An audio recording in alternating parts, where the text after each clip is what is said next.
मेहनत का फल। एक गांव में दो मित्र नकुल और सोहन रहते थे। नकुल बहुत धार्मिक था और भगवान को बहुत मानता था, जबकि सोहन बहुत मेहनती थी। एक बार दोनों ने मिलकर 1 बीघा जमीन खरीदी, जिससे वो बहुत फसल उगाकर अपना घर बनाना चाहते थे। सोहन तो खेत में बहुत मेहनत करता, लेकिन नकुल कुछ काम नहीं करता बल्कि मंदिर में जाकर भगवान से अच्छी फसल के लिए प्रार्थना करता। इसी तरह समय बीतता गया। कुछ समय बाद खेत की फसल पककर तैयार हो गई, जिसको दोनों ने बाजार ले जाकर बेच दिया और उनको अच्छा पैसा मिला।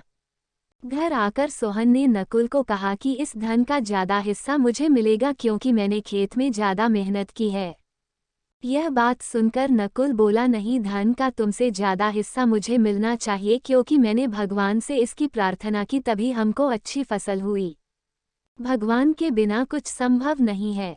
धन के बंटवारे को लेकर दोनों गांव के मुखिया के पास पहुंचे। मुखिया ने दोनों की सारी बात सुनकर उन दोनों को एक एक बोरा चावल का दिया, जिसमें कंकड़ मिले हुए थे। मुखिया ने कहा कि कल सुबह तुम दोनों को इसमें से चावल और कंकड़ अलग करके लाने हैं, तब मैं निर्णय करूंगा कि इस धन का ज्यादा हिस्सा किसको मिलना चाहिए। दोनों चावल की बोरी लेकर अपने घर चले गए। सोहन ने रात भर जागकर चावल और कंकड़ को अलग किया। नकुल चावल की बोरी को लेकर मंदिर में गया और भगवान से इसके लिए प्रार्थना की।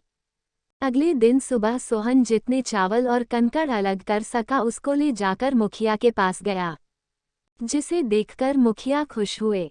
नकुल वैसी की वैसी बोरी को ले जाकर मुखिया के पास गया। मुखिया ने नकुल को कहा कि दिखाओ तुमने कितने चावल साफ किए हैं। नकुल ने कहा कि मुझे भगवान पर पूरा भरोसा है, चावल साफ हो गए होंगे। जब बोरी को खोला गया तो चावल और कंकड़ वैसे के वैसे ही थे। जमींदार ने नकुल को कहा कि भगवान भी तभी सहायता करते हैं जब तुम मेहनत करते हो। इसके बाद नकुल भी सोहन की तरह खेत में मेहनत करने लगा और अब की बार उनकी फसल पहले से भी अच्छी हुई।